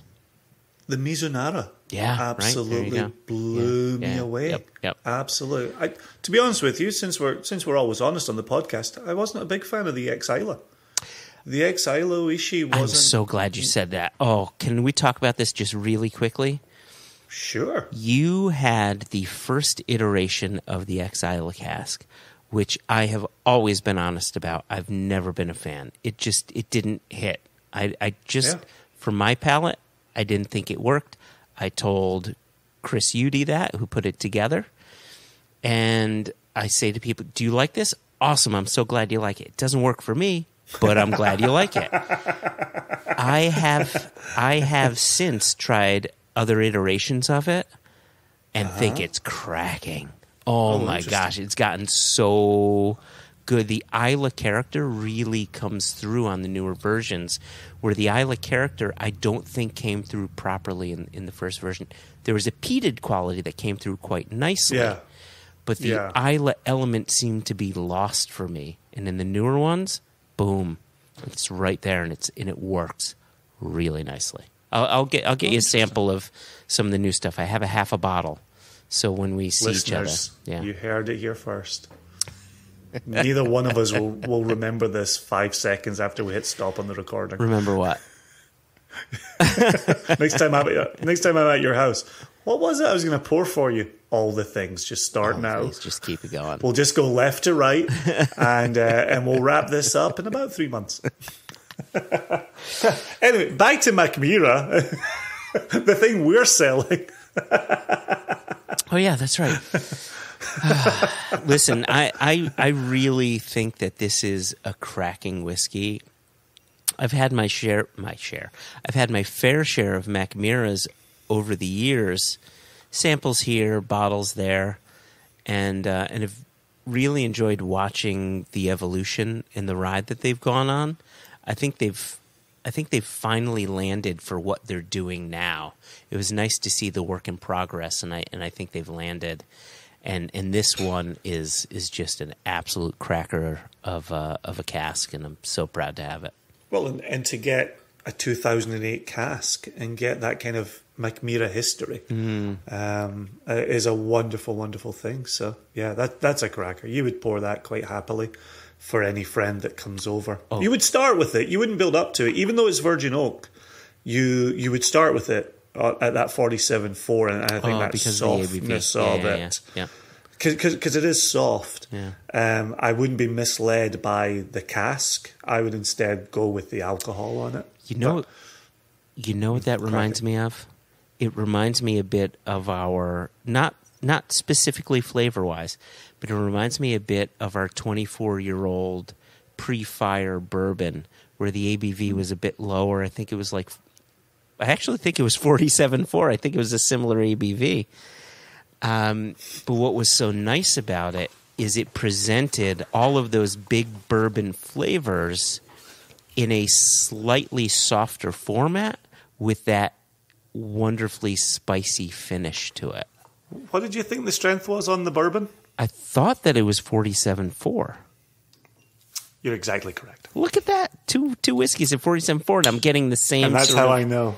Oh, that's how you know. All right. I'll pour a little bit, because I'm going to pour us a little bit to get us out of here, because we do need to be vamoosing. Yes, we do. But there's a Vino seal going back in a bottle. Yeah, I liked the way you talked about that That is wild that they're both 47.4 though. That's right, really crazy. But they both, and that was not by design. That was not by design. Honest, that was not by design. That was both the natural, the cast strength on the both of them. What I like about the ABV is that you're presented with full-on flavor, just like you had said when you talked about the flavometer, and it's almost like the dial is turned all the way up.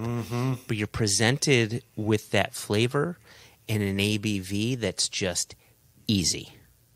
And naturally easy, right? Natural cask strength. Oh, yeah. Oh, that's a special bourbon. Whiskey. Holy crap. I haven't popped a pour of that in maybe a year. That's in all honesty with the listeners. The open bottle is what? It's about 2/3. It's 2/3. Bourbons, I think.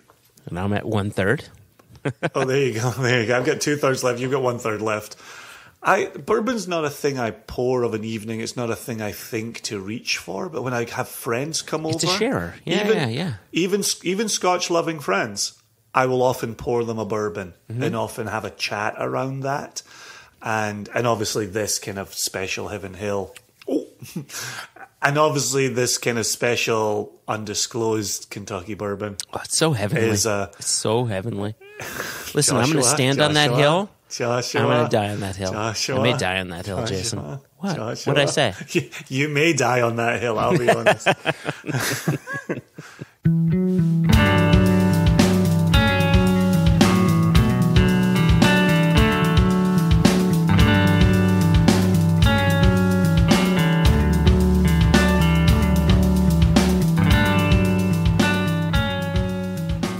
Anyway, we're not here to talk about whiskey. No, we're just getting excited about right. We could just keep on going and say, "Oh, that reminds me of that whiskey." And then, listen, we do need to get out of here. So Jason, thanks to you as always for being my partner in basically everything.